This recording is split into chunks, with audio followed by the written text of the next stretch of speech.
5 घंटे समुद्र मंथन हुआ, सोचा था अमृत निकलेगा, पर निकला कुछ नहीं, ढाक के वही 3 बात। मेरा नाम है अमित भारद्वाज, आपका स्वागत है वॉइस ऑफ कॉमन मैन पे। आज मेरे 3 आम आदमी हैं, प्रमोद यादव बागपत से, अंकुर गुप्ता गाजियाबाद से, शुएब सिद्दीकी कानपुर से। आप तीनों का स्वागत है। अंकुर गुप्ता, पहला सवाल आपसे। 8वें दौर की बात आज हुई, 4 घंटे मंथन हुआ, निकला कुछ नहीं। सरकार कह रही है पॉइंट टू पॉइंट हमसे बात करो, किसान पॉइंट टू पॉइंट बात करने को राजी नहीं है, उन्हें ये किसान बिल चाहिए ही नहीं, वो इसको रिपील कर देना चाहते हैं। और आज 4 जनवरी है और अगले दौर की बैठक होगी 8 जनवरी को। ये बात डेली क्यों नहीं हो सकती है? किसान सर्दी में मर रहे हैं, बारिश पड़ रही है, हालात बहुत खराब हैं, 60 किसान मर चुके हैं।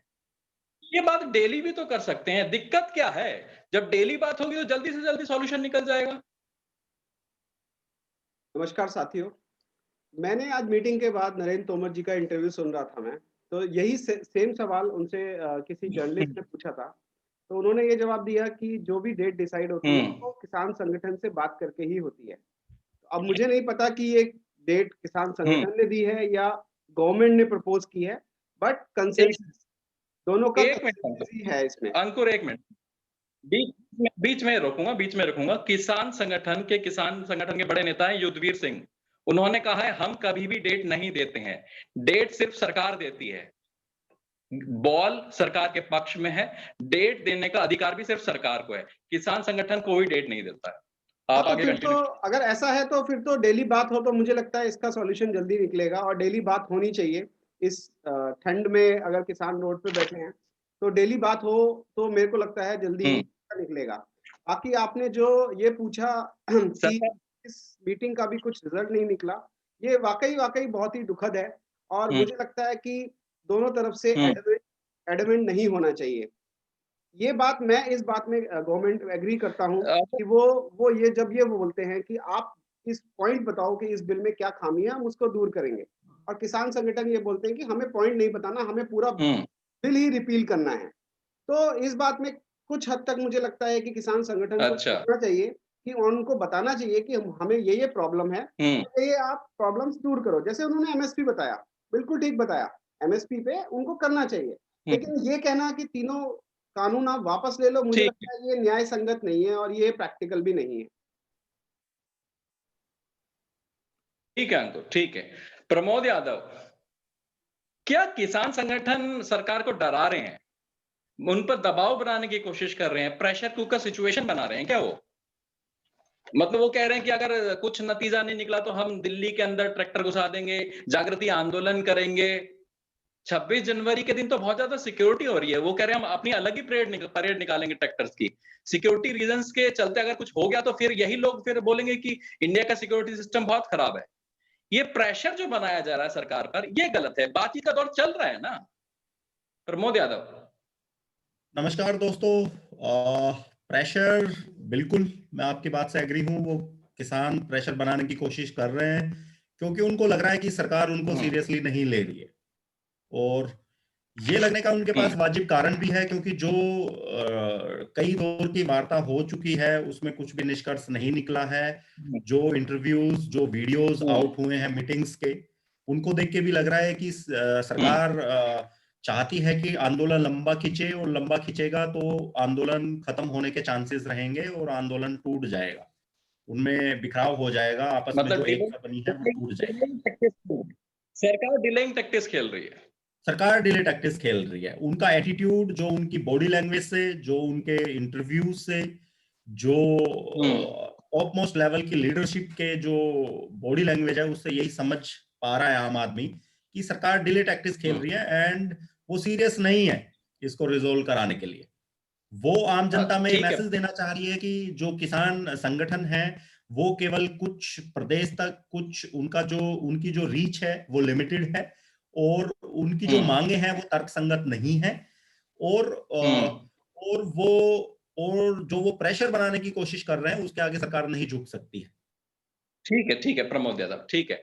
शुएब सिद्दीकी, कल एक नितिन गडकरी का इंटरव्यू छपा है इंडियन एक्सप्रेस में, उन्होंने कहा है कि जो हमारी पैदावार हो रही है ना, ये सरप्लस हो रही है। मतलब सरकार, जो किसान जो पैदावार कर रहा है, फसल उगा रहा है, वो सरप्लस हो रही है, हद से ज्यादा हो रही है। तो क्या उनका कहने का मतलब है कि जो फसल है वो कम पैदा करे, अकाल पड़ जाए देश के अंदर? और जो हमारी विकास दर है उसको सिर्फ किसान ने थामा हुआ है। फैक्ट ये है, जो हमारी विकास दर जो निरंतर गिर रही है, जो निरंतर गिरती जा रही है, उसको सिर्फ कृषि विकास दर है उसने थामा हुआ है। कृषि विकास दर 3.4 से बढ़ रही है, बाकी जो ओवरऑल विकास दर है वो गिरती जा रही है। और ये कह रहे हैं कि सरप्लस खेती मत करो, और उसी वजह वही सारी प्रॉब्लम है। और साथ में नितिन गडकरी ये भी कह रहे हैं कि हम जो एमएसपी दे रहे हैं वो मार्केट रेट से ज्यादा दे रहे हैं। इसमें नितिन गडकरी, एमएसपी, किसान का तो परिवार ही नहीं चल पाता। इस एमएसपी मिल जो सरकार को वो बेच भी रहा है फसल, उसके बावजूद भी किसान का घर नहीं चल पा रहा। ये नितिन गडकरी के इन बयानों से तो किसान आंदोलन और तेज हो जाएगा। वो प्राइवेट प्लेयर्स के वकील हैं कि क्या? मतलब इस तरह का बयान तो बहुत नाजायज बयान है। शुएब सिद्दीकी। नमस्कार अमित जी, और बाकी साथियों को भी मेरा नमस्कार। देखिए, मैंने ये नितिन गडकरी जी का जो स्टेटमेंट या बयान आया है न्यूज़पेपर में, मैंने ऐसा तो कुछ हाँ, बट ये मुझे पता है कि अगर सरप्लस, मतलब एक आदमी के तौर पे अगर मैं ये बोलना चाहूँगा कि अगर खेती सरप्लस हो रही है तो और अच्छी बात है ना। ये तो और अच्छी बात है हमारे लिए कि सरप्लस हो रही है, ज़्यादा हो रही है। अब आप देख लो, अगर लॉकडाउन की पीरियड्स में अभी जब अपनी जीडीपी निकली है कंट्री की, इंडिया की जो जीडीपी आई है, उसमें आप देख लो तो सारे सेक्टर गिरे हुए हैं। ऑटो सेक्टर्स हो, चाहे आपका कोई भी सेक्टर्स हो, लेकिन सिर्फ एग्रीकल्चर सेक्टर, जो खेती किसान रहित एग्रीकल्चर सेक्टर है, सिर्फ उसी ने ही ग्रोथ दी है। बाकी सब के सब माइनस में है, चाहे रियल एस्टेट हो, चाहे रिटेल हो, चाहे हॉस्पिटैलिटी हो, मतलब कोई भी सेक्टर्स हो, सारे सेक्टर्स लॉस में गए हैं, सिर्फ एक कृषि को छोड़ के, जो एग्रीकल्चर है उसको छोड़ के। बाकी इस तरह जो के नितिन गडकरी ने जो बोला है, वो मैं बता रहा हूँ, नितिन एक गडकरी ने तरह जो के बोला इंडियन एक्सप्रेस पे छपा है, इस तरह का बयान तो दिल तोड़ देगा ना किसान का। मतलब ये तो हाँ, बिल्कुल, आप बिल्कुल सर। पहले हाँ, जो सर आपसे बात कर रहा है, जो आपसे बात कर रहा है, आपसे जिसको बात करनी है, आपसे उम्मीद है कि आप एमएसपी पे बात करोगे, और आप फिर बात करोगे कि हम तो एमएसपी से ज़्यादा दे रहे हैं तुम। तो ये दिल तोड़ने वाली बात है। हम तो एमएसपी से ज़्यादा दे रहे हैं, और किसान आपसे बात क्यों कर रहा है? क्योंकि उसको अभी भी कहीं से एक होप है ना कि आप मेरी बात नहीं, मार्केट रेट से ज्यादा दे रहा है। जो मार्केट में मिल रहा है हमारी एमएसपी उससे भी ज्यादा है, वो ये कहना चाह हाँ, रहे वही बता रहा है। मार्केट रेट पे, मतलब जो मिल रहा है, तो उससे तो एमएसपी ज्यादा रहेगी एक्चुअली। अगर आप एमएसपी इसीलिए तो किसान लड़ रहे हैं ना कि वो हमें एमएसपी पे किया जाए, कानून लाया जाए एमएसपी पे। इसीलिए तो लड़ रहे हैं कि मिनिमम जो सपोर्ट है, वैल्यू है, वो हमारी उतनी रहे, कम से कम उतनी रहे। और आज की जो मीटिंग इतने वर्चस्व, मतलब उनका वर्चस्व है, उनको सब मानते हैं, बड़े लीडर है, पार्टी में बहुत इज्जत है। इस तरह का बयानबाजी ठीक नहीं है। बिल्कुल, बिल्कुल। आज की मीटिंग पे मैं ये कहना चाहूँगा कि मैंने एक राकेश टिकैत जी का एक बयान सुना था, वो मुझे अच्छा लगा। पर्सनल मेरी राय भी यही है, किसी और को नहीं बोल सकता, लेकिन पर्सनल मेरी राय ये है कि उन्होंने ये बात डिमांड रखी थी कि जो सरकार और किसान के बीच में मीटिंग हो रही है, वो लाइव होना चाहिए, पब्लिक को दिखना चाहिए कि किसान गलत बोल रहे हैं, डिमांड गलत बोल रहे हैं, या सरकार डिमांड गलत मांग रही है। मतलब जो भी सैटिस्फाइड नहीं कर पा रहे हैं, तो इसमें पब्लिक को पता चलना चाहिए कि कौन है। ठीक है, शुएब सिद्दीकी, ठीक है। अंकुर गुप्ता, उस दिन मेरी आपसे बात हो रही थी, आपने एक बहुत जायज बात करी थी। सरकार जब भी रिफॉर्म्स करती है तो कुछ चीजें जबरदस्ती करनी पड़ती है, मतलब कुछ चीजों से लोग नाराज हो जाते हैं। तो अब जब ये सरकार जो रिफॉर्म्स ला रही है, इससे प्राइवेट प्लेयर्स को नाराज कर देना, एमएसपी का कानून बना के किसानों को क्यों नाराज कर रही है? किसानों की संख्या तो बहुत ज्यादा है ना, प्राइवेट प्लेयर्स तो बहुत कम है। तो नाराज करना है अपने रिफॉर्म्स से तो प्राइवेट प्लेयर्स को कर दे। वो मीटिंग में बोलते नहीं, हम तो एमएसपी दे रहे हैं, ये प्राइवेट प्लेयर्स तो देंगे, तो उनसे हमें बात करनी पड़ेगी। तो नाराजगी, अगर किसी को नाराज करना है तो किसान को क्यों नाराज करना, जो अन्नदाता है हमारा, और जिनकी संख्या बहुत है। प्राइवेट प्लेयर्स को नाराज कर दे। अंकुर गुप्ता, इसमें मैं ये बोलना चाहूंगा कि देखिए कोई भी चीज, कोई भी गुड्स हो मार्केट में, केवल एग्रीकल्चर गुड्स की नहीं बात है, वो उसका जो प्राइस अंकुर गुप्ता, आवाज आ रही है? आपको मेरी आवाज आ रही है? अंकुर गुप्ता आवाज आ रही है? प्रमोद यादव आपको आवाज आ रही है? या आवाज आ रही है? हाँ, तो मैं ये बोलना चाहूंगा, शुएब सिद्दीकी आपको आवाज आ रही है? जी जी, डन डन, ओके। मुझे लगता है अमित आपको मेरी आवाज नहीं आ रही क्या?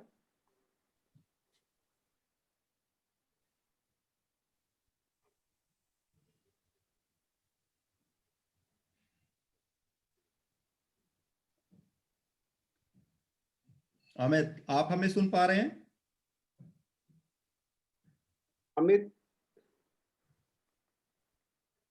मुझे लगता है शायद कनेक्शन में, अमित के कनेक्शन में शायद कुछ खराबी है, जिसकी वजह से अमित शायद डिस्कनेक्ट हो गए हैं। जब तक अमित आते हैं मैं अमित के सवाल का जवाब दे देता हूँ। आप क्लियर करिए जी। तो देखिए, कोई भी गुड्स होता है, उसका जो एक प्राइस इवैल्यूएट होता है, वो बहुत सारे फैक्टर्स पे उसका पीछे उसके कैलकुलेशन होती है, जिसमें कॉस्टिंग होती है, लेबर्स होते हैं, और एक बहुत बड़ा फैक्टर होता है मार्केट में डिमांड। तो जब नितिन गडकरी जी सरप्लस प्रोडक्शन की बात करते हैं, तो वो उनका इशारा इस तरफ होता है कि जब भी सरप्लस प्रोडक्शन होगा तो मार्केट प्राइस हमेशा कम हो जाएगा आपका, और इसकी वजह से आपका जो एमएसपी है वो ऑलरेडी उस मार्केट प्राइस से ज्यादा ही रहेगा। तो मेरे को लगता है जब वो ये कहते हैं कि सरप्लस प्रोडक्शन है, तो उनका कहने का मतलब ये नहीं है कि सरप्लस प्रोडक्शन अच्छी बात है या बुरी बात है। उनका केवल ये इशारा है कि सरप्लस प्रोडक्शन की वजह से मार्केट प्राइस हमेशा मार्केट में कम रहेगा, और जो हम एमएसपी दे रहे हैं वो एमएसपी का प्राइस मार्केट प्राइस से ज्यादा ही दे रहे हैं हम। दूसरी बात जो अमित जी ने पूछी कि एमएसपी पे कानून बनना चाहिए, इस डिमांड में मैं कंप्लीटली किसानों के साथ एग्री करता हूं कि एमएसपी एक ऐसी चीज है कि जो सपोर्ट किसानों को मिलना ही चाहिए, क्योंकि कृषि एक बहुत ही वॉलेटाइल सेक्टर है। कृषि में थोड़ी देर में जो किसान लगे हुए हैं उनको नहीं पता कि उनकी जब फसल मार्केट में आएगी तो उनको क्या पैसे मिलेंगे। तो वो सपोर्ट प्राइस गवर्नमेंट की तरफ से किसानों को मिलना ही चाहिए, जो आज तक मिल भी रहा है थ्रू एडमिनिस्ट्रेटिव ऑर्डर्स। अब अगर किसान कहते हैं कि उसको कानून बना देना चाहिए और गवर्नमेंट को लगता है कि कानून बन सकता है, तो मेरे ख्याल से किसानों की ये अंकुर एक मिनट मांगी जा सकती एक मिनट रुकना। मेरा सवाल सिर्फ इतना है कि ठीक है, एमएसपी तो सरकार अपनी जो खरीद रही है उस पर तो दे रही है ना, जो प्राइवेट प्लेयर्स खरीदेगा वो कानून बना के उनको नाराज कर दे, किसानों को क्यों नाराज करना? सिंपल सा फंडा है, उनको कंट्रोल कर ले, उनको समझा ले, प्राइवेट प्लेयर्स को। तो देखिए अमित जी, फिर उसमें ये भी देखना पड़ेगा ना, आज करंट ये डिस्कशन हमने पहले भी किया था कि आज करंट डेट में जब एमएसपी ऑलरेडी है, आज भी किसान का 100% जो पैदावार है वो एमएसपी पे नहीं बिकती, राइट? गवर्नमेंट तो आज भी पूरा 100% उनसे परचेज एमएसपी पे नहीं कर रही ना। तो गवर्नमेंट तो केवल उस चीज को रेगुलेट कर सकती है ना जो चीज गवर्नमेंट के हाथ में है। एक आप अपने आप को एक प्राइवेट बिजनेसमैन की तरफ रख के देखिए, आप उसको ये नहीं बोल सकते ना कि आप जब मार्केट में डिमांड ही नहीं है। अच्छा, ये जो शोएब जी ने भी बोला था, कल को मान लीजिए कानून बना दिया गवर्नमेंट कि प्राइवेट प्लेयर एमएसपी पे नीचे नहीं खरीदेगा, प्राइवेट प्लेयर तो खरीदेगा ही नहीं, फिर किसान क्या अपने घर में रखेंगे? गवर्नमेंट तो 100% नहीं खरीद सकती, गवर्नमेंट ने 50% खरीद लिया, 50% किसान क्या करेंगे? प्राइवेट प्लेयर कहेगा यार मुझे तो जेल हो जाएगी अगर मैंने इससे कम पे खरीदा। आज की डेट में तो एटलीस्ट बाकी 50% किसानों का बिक रहा है ना, चाहे वो कम दाम पे बिक रहा है लेकिन बिक रहा है। फिर तो वो बिकेगा ही नहीं, फिर तो प्राइवेट ठीक है, प्लेयर आप बेच लो, अपने आप घर घर जाके बेच लो। तो किसान क्या घर घर जाके बेच पाएंगे? नहीं बेच पाएंगे, राइट? ठीक है, ठीक है, ठीक है। प्रमोद यादव, आप उत्तर प्रदेश से आते हैं, बागपत जिले से हैं और एक किसान परिवार से हैं।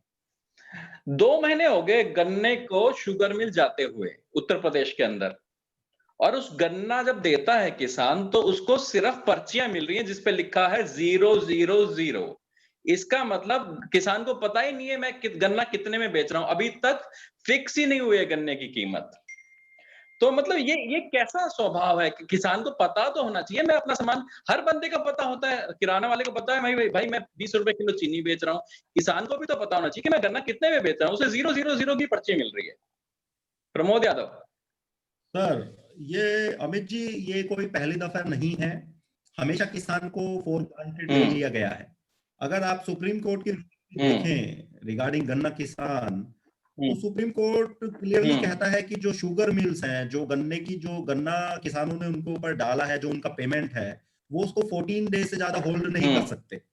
लेकिन शुगर मिल बिल्कुल पेमेंट कर बिल्कुल। रहे हैं 1 साल के बाद, 1.5 साल के बाद।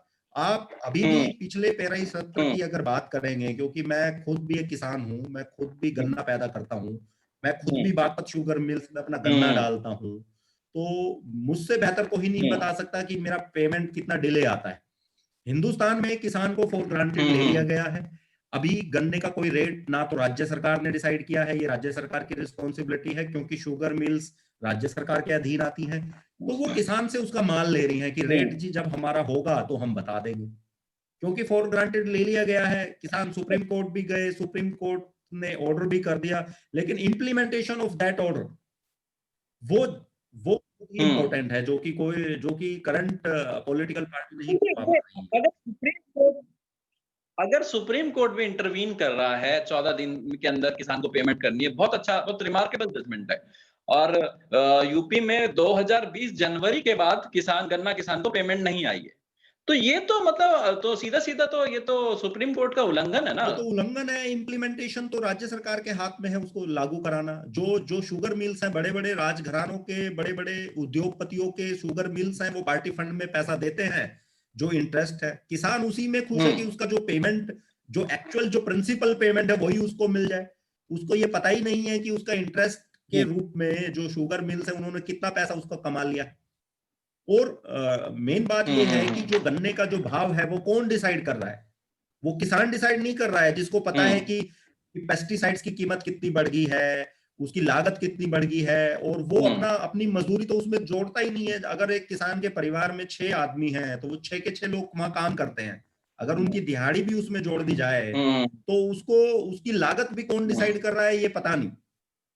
तो किसानों की हालत बहुत खराब है, उनकी दुर्दशा वास्तव में बहुत खराब है, क्योंकि ये महात्मा गांधी का देश है, और महात्मा गांधी ने सिखाया है असहयोग आंदोलन करो, अहिंसक आंदोलन करो। तो वो बेचारे धरने पे बैठे हैं, सरकार उनको सीरियस ले नहीं रही है,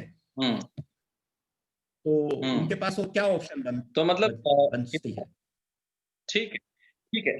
शुएब सिद्दीकी, आप ईस्टर्न यूपी से आते हैं, आपके ईस्टर्न यूपी और बिहार से लगभग, अगर मैं बिहार को कॉन्टेक्स्ट में लेके बात करूं, तो बिहार में जो किसानों की सालाना आय है वो 45,000 रुपए है बिहार में किसानों की सालाना आय। और पंजाब के किसान की सालाना आय 2,19,000, और हरियाणा के किसान की सालाना आय है 1,90,000।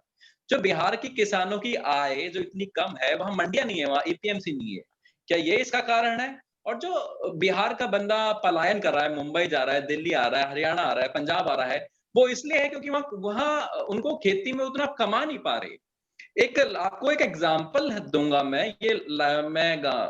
एक जो बिहार का किसान है जिसके पास 6 एकड़ जमीन खुद बिहार में है, वो पंजाब और हरियाणा के किसान के यहाँ नौकरी कर रहा है, और उस हरियाणा और पंजाब के पास 2 एकड़ जमीन है। मतलब 6 एकड़ का जमींदार हरियाणा और पंजाब आके 2 एकड़ की जमीन वाले के यहाँ नौकरी कर रहा है। शुएब सिद्दीकी, ये अमित जी आपने जो सवाल पूछा है बहुत वाजिब सवाल है।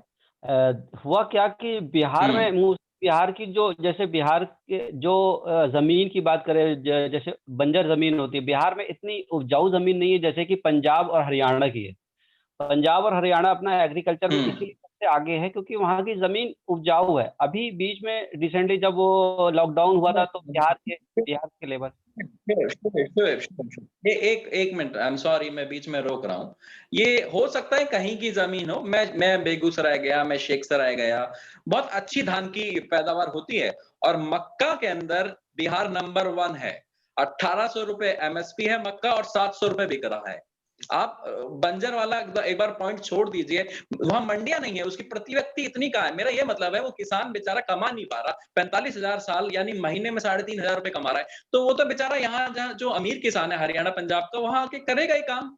और 6 एकड़ का मालिक 2 एकड़ के मालिक के यहाँ नौकर है।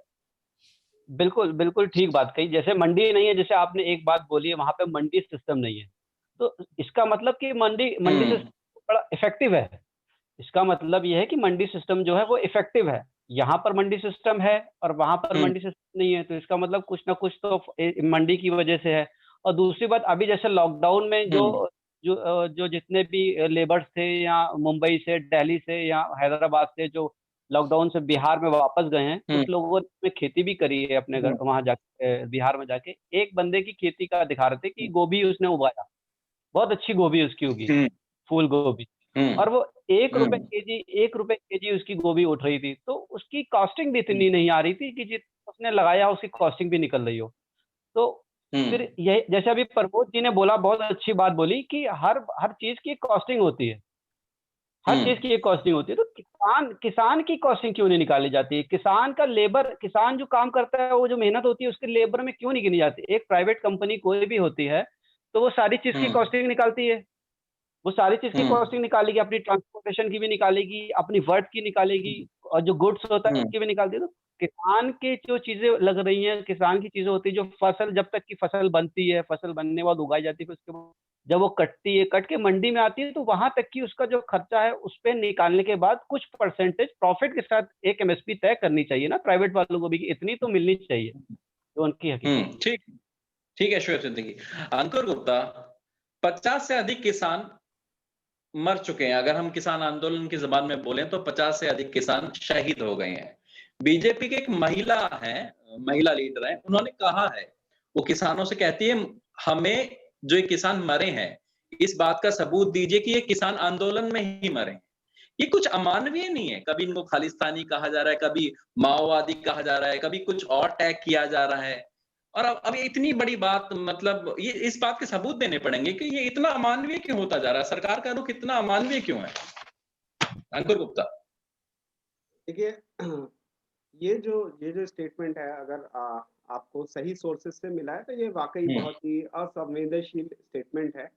और ऐसा किसी की मृत्यु पे ऐसा कहना, ये बहुत ही गलत बात है, चाहे ये किसी ने भी कही हो। मैंने यही बात मैंने पहले भी कही थी कि गवर्नमेंट में बहुत सारे लोग होते हैं ऊपर से नीचे तक, ऐसे ही पार्टी में बहुत सारे लोग होते हैं ऊपर से नीचे तक। तो ये अगर आप ये बीजेपी पार्टी के टॉप लीडर से या प्रवक्ता से पूछेंगे या गवर्नमेंट के टॉप मंत्रियों से पूछेंगे, तो वो भी डिस एसोसिएट कर देंगे, वो भी इस स्टेटमेंट को कंडेम कर देंगे, राइट? तो वही इस तरह के स्टेटमेंट नहीं देने चाहिए। बट अगर कोई छोटा मोटा लीडर ऐसा स्टेटमेंट दे रहा है तो हमें वो इग्नोर भी करने चाहिए, because this is not a official statement of government और एनी पार्टी। तो ये वाकई बहुत तो गलत है इस तरह के स्टेटमेंट। सरकार से फटकार कब लगेगी? सरकार से फटकार कब लगेगी? हाँ, बिल्कुल लगनी चाहिए, सरकार से फटकार लगनी चाहिए। अगर उनकी गवर्नमेंट में कोई भी मंत्री इस तरह का स्टेटमेंट दे रहा है, तो उनको उसको फटकार लगानी चाहिए और उसको बोलना चाहिए कि इस तरह की बातें वो ना करें। जो भी मृत्यु हो रही है, जो भी किसान आंदोलन में मृत्यु हो रही है, वो वाक़ई बहुत दुखद है। और मुझे लगता है कि मैं कल राकेश टिकैत जी का ही इंटरव्यू सुन रहा था, तो उनसे एक जर्नलिस्ट ने ये कहा कि गवर्नमेंट जो आपसे बोल रही है कि आप बुजुर्गों को और बच्चों को और महिलाओं को, जो भी हैं, उनको आप एटलीस्ट उनसे कहिए कि वो अपने घर चले जाएँ। इतनी इतनी सर्दी में यहाँ ना बैठें। तो राकेश टिकैत जी ने यही कहा था कि हमने तो उन्हें बोला, बट वो जब बुजुर्ग घर जाते हैं तो वो वापस आ जाते हैं कि सारे लोग जब आंदोलन कर रहे हैं, आप घर पे क्या कर रहे हैं? तो मुझे लगता है कि थोड़ा-सा किसानों को भी समझना चाहिए कि जो बुजुर्ग हैं, बच्चे हैं और महिलाएँ हैं, वो एटलीस्ट इस सर्दी में अपनी जान जोखिम में ना डालें और वो एटलीस्ट अपने घर चले जाएँ। बाकी लोग, काफ़ी किसान हैं जो यंग जनरेशन है, जो इस आंदोलन को आगे ले जा सकते हैं। ठीक है अंकुर। अंकुर गुप्ता, सॉरी, प्रमोद यादव। मैं कल हरियाणा के कुछ गाँव में गया था और मैंने लोगों से पूछा कि पीएम किसान सम्मान राशि आपको मिल रही है? मोस्टली लोगों ने कहा मुझे, यहाँ पे गवर्नमेंट की तारीफ करना चाहूंगा, मोस्टली लोगों ने कहा कि उनको पीएम किसान सम्मान राशि मिल रही है, जो कि सालाना 6,000 रुपए। हालांकि ये कम है, पर फिर भी मिल रही है। चाहे थोड़ा मिले किसान को, पर गवर्नमेंट दे रही है। स्वामी रंगनाथन जी का भी एक स्टेटमेंट आया, उन्होंने ये कहा, ठीक है सब कुछ नहीं किया किसान उन्होंने लागू, बट हाँ तारीफ करी इस गवर्नमेंट की। तो ये गवर्नमेंट तो कुछ तो कर ही रही है किसानों के लिए। कंपैरेटिवली तो कई लोगों से बात करी, कई कृषि विशेषज्ञ से बात करी, तो कंपैरेटिवली ये गवर्नमेंट आगे है पुरानी गवर्नमेंट से। प्रमोद यादव। अमित जी, मैं आपकी बात से सहमत हूँ। सम्मान राशि मिल रही है, not only in Haryana but western UP में भी बहुत सारे लोगों को मिल रही है। बट बट आपको एक बात समझनी पड़ेगी, मंशा सरकार की मंशा क्या है ये राशि देने पे, और ये राशि उन्होंने कब शुरू करी। तब वो 2-3 स्टेट के इलेक्शन हार गए, लाइक राजस्थान, मध्य प्रदेश, तो उन्हें लगा कि शायद किसान नाराज हैं और कांग्रेस ने ओवरटेक कर लिया है किसानों के कर्जे वगैरह माफ करके, तो उन्होंने शुरू कर दिया, विच इज गुड इनिशिएटिव। चलो किसी भी कारण से आए, कुछ तो किसानों को सम्मान मिला। लेकिन जो करंट गवर्नमेंट की सोच है वो नॉट ओनली किसानों के लिए but most of the PSUs के लिए भी ये है कि शायद कॉरपोरेट घराने किसानों का बेटर कर पाएंगे गवर्नमेंट से ज्यादा, इसलिए वो खेती को भी कॉरपोरेट घराने को देने के लिए सोच रही है। लेकिन ये सही नहीं है, क्योंकि किसान, भारतीय जो किसान है उसके पास एवरेज अगर जमीन की बात करें तो बहुत कम जमीन है, एकड़ में भी नहीं है, 1 एकड़ 2 एकड़ के बहुत छोटे छोटे किसान हैं जिनका हित कॉरपोरेट घराने में सुरक्षित नहीं रह सकता। कोई भी कॉरपोरेट घराना अपना प्रॉफिट्स, अपने मार्जिन सर्वोपरि रखेगा। तो गवर्नमेंट को इसको ईगोइस्टिक्स ना बना के उनकी बात सुन ले एक बार, एटलीस्ट उनको विश्वास में ले लें, उनको विश्वास दिला दें कि हम आपके साथ हैं, या अमेंडमेंट करेंगे, या एक एमएसपी का लाइन ऐड कर दें, ठीक है। एक मिनट प्रमोद यादव, प्रधानमंत्री जी, लोकसभा के पटल पर सर्वोच्च पद है प्रधानमंत्री, और लोकसभा हमारा मंदिर है, उसके पटल पे कह रहे हैं एमएसपी था, है और बना रहेगा। हमको भी मान लेनी चाहिए ना, प्रधानमंत्री जी बोल रहे हैं तो मान लीजिए, आप भी मान लीजिए। 1 साल का ट्रायल दे दो, राजनाथ सिंह बोल रहे हैं कि 1 साल का ट्रायल ले लो, ट्रायल दे दो यार, अमित जी, ट्रायल दे दो सरकार की भी। अमित जी, विश्वास एक ऐसी चीज है जो होता नहीं है, विश्वास कमाया जाता है। तो ये हमारे माननीय प्रधानमंत्री जी को खुद सोचना पड़ेगा कि उनकी बात जो वो वर्बली बोल रहे हैं, लोग उसको क्यों नहीं मान रहे हैं, क्यों उनसे रिटर्न में एक्सप्लेनेशन मांग रहे हैं। तो ये तो विश्वास कहीं ना कहीं उन्होंने कमाया है कि लोग उनको ट्रस्ट नहीं कर रहे हैं, वो कैसे भी हो। तो इसमें उल्टा भी हम सोच सकते हैं, भारत सरकार को भी एक लाइन ऐड करने में इतना बड़ा ऐतराज नहीं होना चाहिए। वो लिखते हैं कि ठीक है, कोई भी कॉर्पोरेट घराना अगर एमएसपी से नीचे खरीदेगा तो वो मान्य नहीं होगा, या उस पर सर्टेन कुछ भी ये सजा होगी या वो होगी, या सब्जेक्ट टू अमेंडमेंट लिख दे। तो उसमें तो गवर्नमेंट, क्योंकि सरकार उनके हाथ में है, तो उनको कॉन्फिडेंस में लेना है किसानों को। और उनको एक बात ये भी समझनी पड़ेगी, वो अब प्रधानमंत्री, पूरे भारत के प्रधानमंत्री, वो किसी चीज को ये कह के डिनाई नहीं कर सकते कि इसको कांग्रेस बैकअप कर रही है या वामपंथी संगठन बैकअप कर रहे हैं। इवन दो अगर मैं आपकी बात मान भी लूं कि उनको वामपंथी या कांग्रेस या कोई और अपोजिशन पॉलिटिकल पार्टी उनको बैकअप कर रही है, उकसा रही है, तो वो भी भारत के लोग हैं, और प्रधानमंत्री जी उनके भी प्रधानमंत्री हैं। तो उनकी नैतिक जिम्मेवारी भी बनती है, क्योंकि वो सर्वोच्च पद पर हैं, गार्जियन हैं भारत के लोगों के, तो उनको कॉन्फिडेंस में लेना चाहिए। अगर उनको लग रहा है उनके मंत्री नहीं कर पा रहे हैं तो लेट्स कॉल ए मीटिंग। नहीं तो जैसे हमारे लोगों ने बोला है कि गोला लाठी देनी पड़ेगी, फिर भगत सिंह के भी हथकंडे अपनाने पड़ेंगे। वो किसानों को मजबूर ना करें, आम आदमी को मजबूर ना करें। आपको भी पता है ना कि अराजकता से तो सॉल्यूशन नहीं निकलेगा ना। ये तो बीजेपी कांग्रेस की लड़ाई नहीं है, ये तो किसान आंदोलन है, और कांग्रेस किसी किसान ने नहीं बुलाया, किसने बुलाया इनको? अभी तो मैं बोल रहा हूं कि वो तो महात्मा गांधी के दिखाए हुए रास्ते पे चल रहे हैं, अहिंसक आंदोलन है, कोऑपरेट कर रहे हैं, एम्बुलेंस को रास्ता दे रहे हैं। तो गवर्नमेंट को भी समझना चाहिए कि अहिंसक है तो उसको अहिंसक ही रहने दें। वो डिवाइड एंड रूल या डिले टैक्टिस या ये ना अपनाएं और इसको खत्म करें। 40 दिन का समय कोई बहुत कम समय नहीं है, इतनी ठंड में, इतने बरसात में। अब government should take this call seriously. All right, ठीक है प्रमोद जी। अंकुर गुप्ता, ये एमएसएमई को बेल आउट पैकेजेस दे सकते हैं, इंडस्ट्रियलिस्ट को पैकेजेस दे सकते हैं, करोड़ों रुपए के एनपीए को राइट ऑफ कर सकते हैं, पर किसानों के लोन माफ नहीं हो सकते। अंकुर गुप्ता, यहाँ मुझे लगता है आपकी जानकारी थोड़ी कम है। हिंदुस्तान में तो किसानों के लोन, जब भी किसानों के लोन ज्यादा बढ़ जाते हैं और इलेक्शन आता है, किसानों के लोन माफ कर दिए जाते हैं। पर्सनली मैं एक ऐसा इंसान हूँ तो मैं ये मानता हूँ ये प्रैक्टिस। आप 1 मिनट, किसानों के लोन कब माफ किए जाते हैं? जब इलेक्शन आने वाले होते हैं किसी स्टेट के अंदर। अभी हरियाणा सरकार को किसी किसान का लोन माफ नहीं हुआ। जब ये 4.5 साल होंगे जब ही किसान के लोन माफ होंगे। अभी पहले ईयर में कर दिए लोन माफ। किसान भी बहुत इंटेलिजेंट हो गए हैं, उन्हें भी पता है कि इलेक्शन में आते ही ये लोन माफ हो जाएंगे। तो जेन्युइन किसान जो दे भी सकते हैं ना, वो भी नहीं देते। कि ये तो जब हाँ, आएगा सारे लोन वैसे हाँ, ही माफ होने हैं। लेकिन मैं पर्सनली इस प्रैक्टिस के बिल्कुल अगेंस्ट हूँ। हाँ, हमारे देश में ये एक बहुत ही गलत प्रथा हाँ, चलाई गई है, चाहे वो एनपीए हो बैंक्स का, चाहे वो एमएसएमई हो, चाहे वो किसान हाँ, हो या कोई भी पीएसयू हाँ, हो।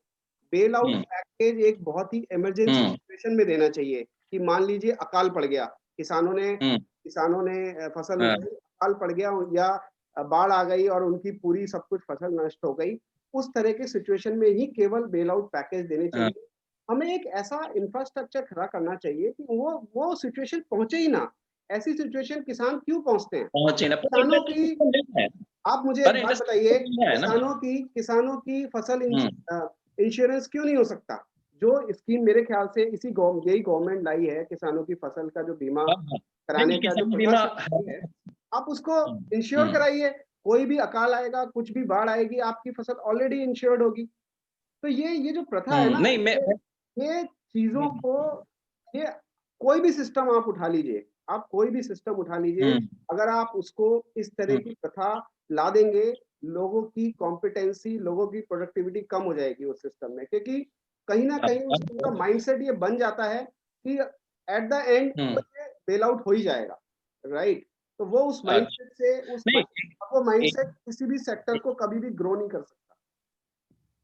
नहीं, आपने एक बहुत अच्छी बात कही, किसान बीमा योजना। कल भी मैंने एक किसान से बात करी, उसने मुझे बताया कि 2 साल पहले उसके ओलावृष्टि हो गई थी, उसकी फसल सारी खराब हो गई थी, पर उसको किसान बीमा के तहत पैसा मिल गया था, तो बाकी किसानों को भी किसान बीमा करना ये एक चाहिए। सही तरीका है, ये एक सही तरीका है बेल आउट देने का। यहाँ पे ना तो बर्डन गवर्नमेंट के टैक्स पेयर्स के पैसे पे पड़ेगा, राइट? किसानों को भी एक संतुष्टि होगी कि यार हम्म, मैं जो फसल उगा रहा हूँ, आज तो वो बेचारा ये सोच रहा है कि मेरी फसल पता नहीं बनेगी नहीं बनेगी, कहीं ओले ना गिर जाए, बारिश तेज ना हो जाए, पता चला बारिश हुई या नहीं हुई, कहीं हम्म, सूखा ना पड़ जाए। वो बेचारा किसान उगाता है, हम्म, 6 महीने बाद, 3 महीने बाद उसकी फसल आती है, उसको कोई गारंटी नहीं है। लेकिन अगर वो ही बीमा हो जाए उसकी फसल का, तो वो कम से कम चैन की नींद तो सो हम्म, सकता है कि यार मेरी फसल को अगर कुछ भी हुआ तो मुझे इतना पैसा तो मिल ही जाएगा। नहीं, अंकुर, सवाल पता है क्या खड़ा होता है? ठीक है, किसान, सवाल यही है कि जो बड़े-बड़े इंडस्ट्रियलिस्ट है, जिनके पास बहुत पैसा है, सारी लग्जरी है मैं उनके तो पास, मैंने तो जिन्होंने बोला बैंक मैंने फ्रॉड तो कर बोला दिया, उनको बेल आउट इंडस्ट्रियल पैकेज मिल रहा है ना। किसी को नहीं मिलना चाहिए। किसी भी सेक्टर में ये हाँ, प्रथा किसी बहुत को नहीं मिलना चाहिए। किसी भी सेक्टर में ये प्रथा बहुत ही गलत है। बिजनेसमैन इसका गलत फायदा उठाते हैं। मैं पर्सनली बहुत सारे बिजनेसमैन को जानता हूँ यही मैं जो सुन इस चीज का गलत फायदा उठाते हैं। हुँ, तो आप अगर हुँ, हुँ, ऐसा कल्चर डेवलप कर देंगे ना किसी भी सेक्टर में, कंट्री में, अगर आप ऐसा कल्चर डेवलप कर देंगे कि हुँ, एनपीए कर दो, हमारा तो बाद में गवर्नमेंट बचा ही लेगी, राइट? तो एक माइंडसेट हुँ, चाहे वो बिजनेस हुँ, हो, चाहे वो मजदूर हो, कोई इंडस्ट्रियलिस्ट हो, चाहे वो किसानी हो, कोई भी हो, हुँ, किसी भी सेक्टर में आप ये कल्चर डेवलप हुँ, कभी मत करिए कि आप गलत काम करेंगे और एंड में आपको बेल हुँ, आउट मिल जाएगा। एनपीए जो जितना भी बैंकिंग सिस्टम में जितना भी ठीक है। करप्शन था, एनपीए उसकी देन है।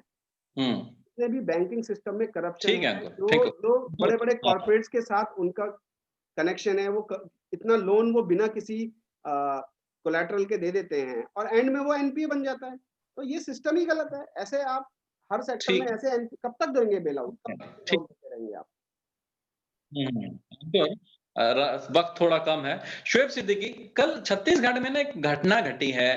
छत्तीसगढ़ में कुछ व्यापारी हैं, वो धान खरीदते थे पहले। अब उन्होंने किसानों को मना कर दिया कि अब हम और धान नहीं खरीद सकते, हम तो और धान अपना स्टोर नहीं कर सकते। तो ये जो किसानों के पास जो धान बच गया, ये बेचारे कहाँ लेके जाएँगे? यही तो बात है। ये इसीलिए तो डर रहे हैं कि प्राइवेट प्लेयर्स आ जाएगा तो वो मनमानी चलाएँगे कि हाँ जी, अब हम नहीं खरीद रहे, अब हम खरीद रहे हैं, अब हम खरीद रहे हैं, अब नहीं खरीद रहे। बेचना है तो इस दाम पे बेचो, नहीं बेचना है तो मत बेचो। शुएब सिद्दीकी। ये ये तो सर होने वाला है। देखिए, अगर जो प्राइवेट सेक्टर की जितनी भी कंपनी होती हैं, वो आप हुँ, सब लोग जानते हैं कि जो भी कॉर्पोरेट सेक्टर होता है, वो लॉस हुँ, में कोई काम नहीं करता। वो प्रॉफ़िट में करता है और बड़े हुँ, मार्जिन पे प्रॉफ़िट में करता है, क्योंकि उनका खर्चा ही इतना एक्सपेंस इतना होता है हुँ, उनको हर चीज़ करने के लिए, मार्केटिंग करने के लिए, एडवर्टाइज़िंग करने के लिए। हुँ, तो वो कहाँ से निकालेंगे?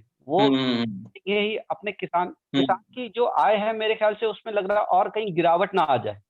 जो पहले आती थी उसमें और गिरावट ना हुँ, आ जाए। हुँ, हुँ, इसे ही सारा खर्चा निकालने लगे अगर, क्योंकि अभी जिस रेट पे मिल रहा है, अगर मान लो आपकी कोई भी चीज इस रेट पे मिलती है और फिर आप मार्केट में लेके जाते हो, आप किसानों का देख लो, किसानों से किस रेट पे आ रही है और मार्केट में किस रेट पे बिक रही है, तो आप देखोगे कि कितना बीच का जो डिफरेंस है ना प्रॉफिट का, वो कितना बढ़ जाता है, मार्जिन कितना बढ़ जाता है। और अगर यही चीज मैं एक आप बात, आज मैं दुकान पे गया था, मैं एक बात बताता हूँ आपको। 700 रुपए क्विंटल मक्का बिकी है, 700 रुपए क्विंटल, मतलब 100 केजी 700 रुपए की बिकी है। दुकान पे कोई हार्डली 50 ग्राम मक्का होगी जो 20 रुपए की बिक रही है। तो मतलब किसान बेचारा कितना कम का बेच रहा है और व्यापारी कितने का बेच रहा है, सोच यही तो के कह देखिए रहे, आप। प्राइवेट सेक्टर में अगर आएगा तो वो तो अपना प्रॉफिट देखेगा ना, उसे किसान से मतलब नहीं है, उसे सिर्फ अपने प्रॉफिट से मतलब है, अपनी कंपनी से मतलब है, अपनी ग्रोथ से मतलब है। तो जितना भी प्राइवेट सेक्टर में ठीक आएगा तो वो किसान के लिए लॉस ही है। और है। जैसे बीमा बीमा योजना की बात हुई है, किसान बीमा योजना, तो किसान बीमा योजना के लिए 2-3 साल पहले बहुत ज्यादा इसका भी प्रोपेगेंडा हुआ था कि इसमें काफी कुछ, जैसे कि किसी ने 5 एकड़ की कराई, सब फसल करवा ली। अब 5 एकड़ में एक आपका जब बर्बाद हो गई, आप जब क्लेम करने गए तो आपसे बोला क्या नहीं, 1 ही एकड़ का आपने बीमा किया था। तो उसमें कई जगह से ये किया गया हुआ है, अच्छा, जिसमें बहुत बड़ा एक घोटाला भी वो आया था सामने कि इसमें भी बहुत बड़ा के वो आया है। तो उसका भी आप न्यूज़ देख सकते हो, 2-3 साल पहले की न्यूज़ काफ़ी चली। ये तो बीच के एडमिनिस्ट्रेशन की गलती है ना, जो बाबू बाबू यही वर्ग है, जो ये सरकारी वर्ग है, बिल्कुल, बाबू बिल्कुल, वर्ग है। बिल्कुल। देखिए होता क्या है कि हम्म, गवर्नमेंट कुछ स्कीम्स लाती है बहुत अच्छी, बट वो ज़मीन पे आते-आते ना हम्म, जो बीच में होती हैं, और जो जैसे आप किसान बीमा योजना है तो कहीं न कहीं प्राइवेटाइज़ करा, तो प्राइवेट सेक्टर में देखो वहाँ पर भी हम्म, मार खाया है। प्राइवेट सेक्टर में किसान, क्योंकि उन्होंने, हम्म। कंपनियों ने अपना प्रॉफिट कमाया। कुछ कुछ बातें ऐसी हैं ना कि प्रधानमंत्री, कोई भी प्रधानमंत्री हो, उनकी नीयत अच्छी होती है किसानों के लिए, प्रधानमंत्री हो, मुख्यमंत्री हो, पर जो बीच का जो वर्ग है, जो बिचौलिए हैं, जो सरकारी बाबू वर्ग है, वो इतना करप्ट हो जाता है कि लोगों को वो मिल नहीं पाता मुनाफा। और हर हाँ, बात कोई के भी लिए स्कीम हम हर नहीं। बात के लिए अगर हम प्रधानमंत्री या मुख्यमंत्री की कॉलर पकड़े तो ये भी अच्छी बात नहीं है ना। तो बीच हाँ, के बिल्कुल, लोग, बिल्कुल, हम खुद, बिल्कुल। हमारा जो structure है वो भी पूरा ठीक नहीं है। हम खुद भी लोग ईमानदार नहीं है, ये तो हमें मानना ईमानदार पड़ेगा। नहीं, हम जो बिल्कुल, आम हैं, बिल्कुल फैक्ट। ये भी ईमानदार नहीं है। बिल्कुल, बिल्कुल, बिल्कुल। एक्चुअली यहाँ क्या मैं बस होता है, जो भी आप निकल के आती है, आप गवर्नमेंट स्कीम लाती है, जो गवर्नमेंट स्कीम लाती है, जिनके थ्रू हम लोगों तक आनी है, जिनके थ्रू आनी है हम लोग, जब वही सही नहीं रहेंगे तो वो थ्रू हम लोग के हुँ, पास आ नहीं पाते। इसकी वजह से हम लोग सरकार को भी कहते हैं, और हम लोग हुँ, भी कम नहीं है, क्योंकि हम लोग भी किसी भी स्कीम को पाने के लिए, पहले पाने के लिए, हम लोग भी गलत तरीके से उसको अप्रोच हुँ। करते हैं। तो इसको भी एक्सेप्ट करना चाहिए। ठीक है शोएब सिद्दीकी। शोएब सिद्दीकी ठीक है, वक़्त की थोड़ी-सी कमी है। प्रमोद यादव, मैं इस सरकार की बात नहीं कर रहा। आप इस सरकार को भूल जाइए। ये सरकार आए हुए 6 साल हुए हैं, ठीक है? 45 साल के अंदर, पिछले 45 साल के अंदर किसान की आय 19 गुना बढ़ी है और जो सरकारी नौकर है उसकी आय 150 गुना बढ़ गई। तो किसान खेती क्यों करे? मतलब वो बेचारा क्या, वो मजबूरी में ही कर रहा है ना खेती। और इसके लिए तो पुरानी सरकार है, इस सरकार को छोड़ दीजिए। पुरानी सरकार जो अब इतनी चीख रही है, चिल्ला रही है, तो सबसे ज्यादा रिस्पॉन्सिबल तो वो है ना। उन्होंने भी तो स्वामी रंगनाथन की, उसके जो एडवाइजरी थी, उसको भी ठंडे बस्ते में डाल दिया था। प्रमोद यादव। या बिल्कुल, बिल्कुल उन्होंने भी स्वामीनाथन रिपोर्ट्स को पूर्णतः लागू नहीं किया, और उनकी भी कोशिश, हम्म, ईमानदार कोशिश उन्होंने भी नहीं की। मैं इस बात से पूर्णतः सहमत हूं। बट क्योंकि पिछली सरकारों ने कुछ नहीं किया हम्म। और ये सरकार भी कुछ ना करे, तो ये भी बात गलत है। किसानों की इनकम नहीं, कम इस होती जा मैं रही है अभी इस क्योंकि उनके परिवार। एक मिनट प्रमोद यादव, 1 मिनट रोक रहा हूँ। आप इस सरकार, मेरा सवाल ये था, मैं इस सरकार की बात ही नहीं कर रहा। लांछन लगाना, ब्लेम लगाना बहुत आसान होता है किसी के ऊपर भी कि प्रधानमंत्री जी ये नहीं कर रहे, अमित शाह जी ये नहीं कर रहे, पर आप अपने आप को भी थोड़ा देख लो ना। आंकड़े आपको कह रहे हैं कि किसान की आय 19 गुना बढ़ गई है, सरकारी एम्प्लॉय की आय इतनी बढ़ गई है, 150 गुना बढ़ गई है सरकारी एम्प्लॉय की आय। सर, जैसे जो ही इलेक्शन किसानों की होने आय, वाले थे, कांग्रेस गवर्नमेंट ने भी यही कहा, जैसे ही इलेक्शन होने वाले थे तो पे कमीशन बढ़ा देते थे, सरकारी एम्प्लॉइयों की सैलरी दुगनी, पर किसानों के लिए कुछ नहीं किया। जो प्रमोद यादव। किसानों की आय बढ़ी है, उसमें उसमें सरकारों का रोल इतना ज्यादा नहीं है। किसानों ने अपनी आय बढ़ाई है क्योंकि वो लेटेस्ट टेक्नोलॉजी लेके आए हैं, टेक्निक्स का यूज कर रहे हैं, मशीन्स का उपयोग ज्यादा कर रहे हैं, तो उस वजह से उनकी लागत कम हो गई है, हम्म, प्रोडक्टिविटी बढ़ गई है, उसके वजह से उनका रेट्स बढ़ा है। नई टेक्नोलॉजी आने से, लाइक हम गन्ना किसानों की भी अगर बात करें, तो अब शुगर इंडस्ट्रीज भी इथेनॉल बेच रही मैं हैं, कुछ और सबसे प्रोडक्ट्स, आगे बाय प्रोडक्ट्स भी कंपैरिजन उसके सेल कर रहे हैं। कंपैरिजन बताता हूँ। आप सवाल को कहीं और ले गए। ये जो नई टेक्नोलॉजी, नए इक्विपमेंट, ये तो सारे किसान तो यूज़ नहीं कर पाते। बहुत सारे इक्विपमेंट्स हैं जो सिर्फ़ पंजाब के किसानों के पास है। जब हमारी सरसों कटती है तो पंजाब से किसान आता है, मशीन लेके काटता है यहाँ पे, क बहुत जल्दी काट देता है वो जी, मैं किला। मैं वही वो बात बात नहीं कर कर रहा रहा। था, सरकार क्योंकि किसानों के पास उनकी सरकारी जमीन एम्प्लॉयी जमीन जो रकबा है वो कम हो गया है। अब उनके पास इतनी जमीन नहीं है कि हर किसान वो लेटेस्ट टेक्नोलॉजी, लेटेस्ट मशीनरी को होल्ड कर सके, क्योंकि वो अब छोटा नहीं, किसान रह गया है, मैं उसके ठीक पास है। जो पर एकड़ जो जमीन है वो कम हो गई है। प्रमोद जी, मैं कह रहा हूँ सरकारी एम्प्लॉयी के साथ मैं उसकी तनख्वाह, जो उसकी कमाई है वो कंपेयर कर रहा हूँ। सरकारी एम्प्लॉयी कहाँ पहुँच गया? और 150 गुना हाँ, उसकी तो तो बिल्कुल मैं तनख्वाह तो ये बढ़ बोल गई ही रहा और हूँ कि किसी किसी भी, अमित जी, मैंने फर्स्ट अपने सेंटेंस में बोला कि किसी भी सरकार ने ईमानदारी से प्रयास नहीं किए कि किसानों की आय बढ़े। उन्होंने किसानों की लैंड को जबरन छीना है और उनको मजदूर हुँ, बनाया है। जो किसान अपने गांव में जमीन का हुँ, मालिक है उसको शहर लाके मजदूर बना दिया है, छोटे किसान को मजदूर बना दिया है। हुँ, किसान के पास उसकी हुँ, जनसंख्या बढ़ने के कारण उसकी जो अपनी लैंड थी, जो जमीन थी, वो कम हो गई है, इसलिए उसकी इनकम कम हो गई है।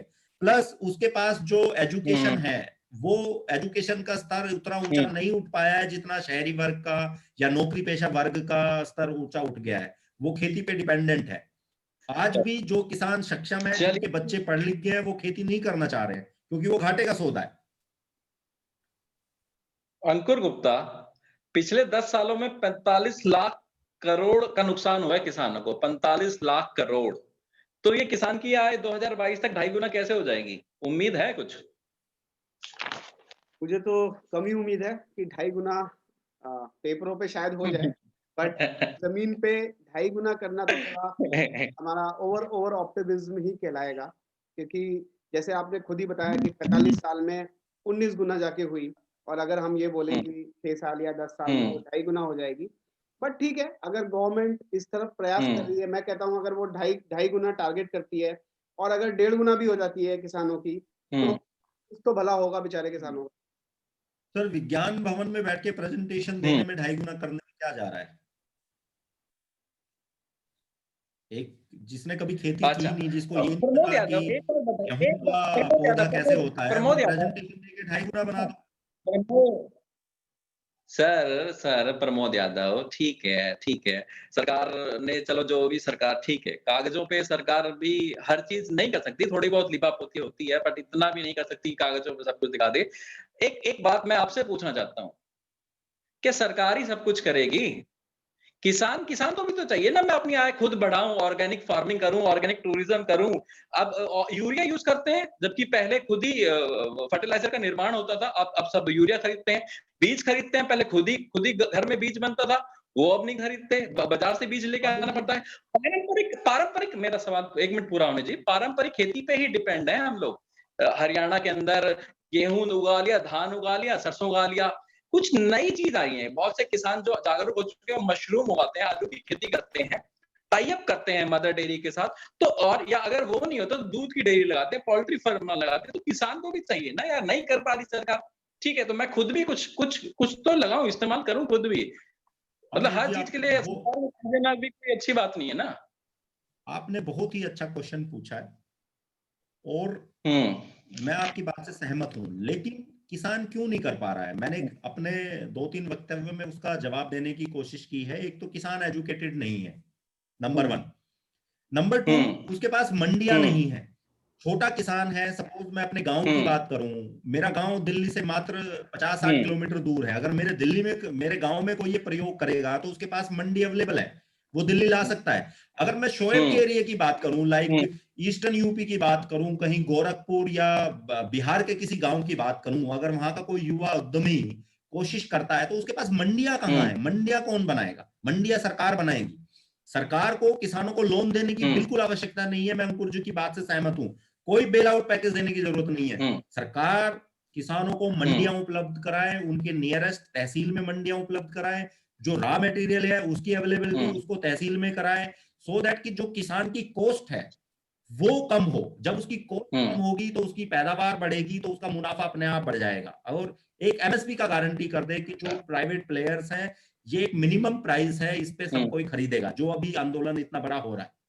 अगर ये 2-3 चीजें हुँ, किसानों को मिल जाए तो उसको किसी पे डिपेंड होने की जरूरत ही नहीं है। वो तो अन्नदाता है, वो तो दूसरों को रोजगार देता है, दूसरों को अन्न देता है, उसको किसी बेल आउट पैकेज की जरूरत नहीं पड़ेगी। लेकिन मंडियां, ठीक है इंफ्रास्ट्रक्चर देना, मंडियां एक देना, मिनट ये सब सरकार का काम है। सरकार को इस पे गंभीरता से ठीक है सोचना पड़ेगा। बेल आउट पैकेज की जगह उनको मंडियां दे, उनका जो रॉ मटेरियल उनको उपलब्ध सर कराए, प्लस उनको एजुकेशन दे, उनको कैंप्स लगाएं। जो छोटा किसान है, जो गरीब किसान है, उसको ट्रेनिंग दे कि सर आप किसान भाई हो, नौकरी के पीछे मत भागो, मजदूर मत बनो, अपनी खेतियां करो।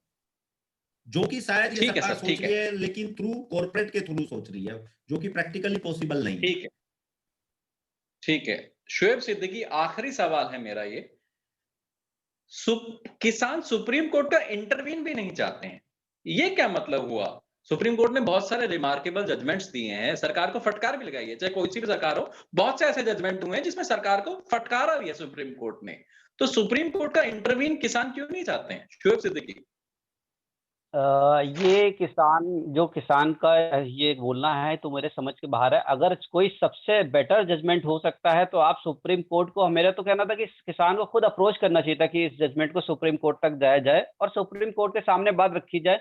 जैसे हम लाइव टेलीकास्ट की बात कर रहे हैं, वैसे अगर हम सुप्रीम कोर्ट के सामने बात रखेंगे, सरकार अपने मुद्दे बताएगी, किसान अपने दिक्कत बताएंगे, किसानों के मुद्दों को सरकार से पूछा जाएगा कि इसको जस्टिफाई करो आप, अगर ये प्रॉब्लम होती है तो आप दूसरी इसका क्या आपके पास दूसरा फॉर्मूला है। तो अगर सरकार अच्छे से जवाब देगी तो सुप्रीम कोर्ट उसे आगे आगे अलाउ करेगी, अगर नहीं करेगी तो वो किसान की तरफ जाएगा ना। ये तो जजमेंट सुप्रीम कोर्ट तो दोनों दोनों के लिए हम सेम ही है ना, कि हम तो जजमेंट देंगे जो ठीक होगा। तो मेरे ख्याल से सुप्रीम कोर्ट के ऊपर को तो सबको करना चाहिए था और किसान को ज्यादातर भरोसा अप्रोच होना करना चाहिए सुप्रीम कोर्ट दे। ये भी हो सकता था कि आंदोलन के बाद में करते पहले सुप्रीम कोर्ट में अप्रोच कर लेते। सुप्रीम कोर्ट में भरोसा जताना चाहिए। बहुत से ऐसे केसेस हैं जहां सुप्रीम कोर्ट ने बहुत रिमार्केबल जजमेंट दिए हैं। नहीं, ये ठीक है, चलो कोई बात नहीं। अगर आपने पहले आंदोलन किया, कि पहले आपने सोचा कि चलो सरकार ही हो सकता है मेरे आंदोलन की वजह से कम कर ले। अगर सरकार आपका नहीं हो रहा है, आपका पैचअप नहीं हो रहा सरकार से और बात नहीं बन रही है, इतनी इतनी मीटिंग्स हो चुकी है, करीब 8 मीटिंग हो चुकी है, 9वीं अब जो है 8 तारीख होगी और लगता ही नहीं कि कुछ उसमें भी कुछ रिजल्ट निकलेगा। तो आपको सुप्रीम कोर्ट में जाना चाहिए, क्योंकि आप इस वजह से देखो, आप तो किसान तो परेशान हो ही रहा है, प्रॉब्लम हो ही रही है। आम आदमी को भी दिक्कत हो रही है, नॉर्मल लोगों को भी दिक्कत हो रही है, रास्ते बंद हैं, ट्रांसपोर्टेशन महँगा हो रहा है, सब मतलब सब सब्जियाँ हर चीज़ पे इफ़ेक्ट पड़ेगा। इससे सबको दिक्कत हो रही है। आप अगर सुप्रीम आप चले जाएँ, आप अपना जो आपका चल रहा है, आप करते रहो, अपना आंदोलन चलाते रहो और आप सुप्रीम कोर्ट में एक याचिका डालो और वहाँ पे उसकी सुनवाई होगी। वो जो आपकी जो विज्ञान भवन में सुनवाई हो रही है, उससे बेटर सुनवाई होगी सुप्रीम कोर्ट में। ठीक है, शोएब सिद्दीकी। इसी के साथ यहाँ मैं इसको आज का प्रोग्राम समाप्त करना चाहूंगा। मैं बस यही चाहता हूँ, सरकार एक विश्वास का वातावरण, मतलब ऐसा वातावरण बनाए जो किसान विश्वास नहीं कर पा रहे हैं अभी। किसान भी विश्वास करें, वो परेशान हो चुके हैं। तो एक विश्वास का वातावरण हो, रोज मीटिंग्स हो और जल्दी से जल्दी ये आंदोलन है जो समाप्त हो, किसान भी अपने घर जाएं। बहुत ठंड हो रही है, थोड़ा अमानवीय सा लग रहा है अब इनको, बुजुर्ग भी हैं, बच्चे भी हैं, औरतें भी हैं। जल्दी से जल्दी कुछ ऐसा नतीजा निकले कि सरकार भी को भी मतलब वो ना लगे कि चलो कुछ, और किसानों को भी चाहिए कि अगर वो संशोधन उनके हिसाब से संशोधन हो रहा है तो जरूरी नहीं है कि मैं जिद पे अड़ा रहूं। वो अपने हिसाब से संशोधन कर लेते, वो नया बिल की तरह ही हो जाएगा ना। अगर किसान की हर बात मान के संशोधन हो गया किसी बिल के अंदर, तो नया बिल मान लो आप, नया बिल तो फिर भी आएगा। चलिए ठीक है, आज के लिए इतना बहुत। आपका बहुत बहुत शुक्रिया, प्रमोद यादव, शोएब सिद्दीकी, अंकुर गुप्ता, बहुत बहुत धन्यवाद आपका। नमस्कार। नमस्कार।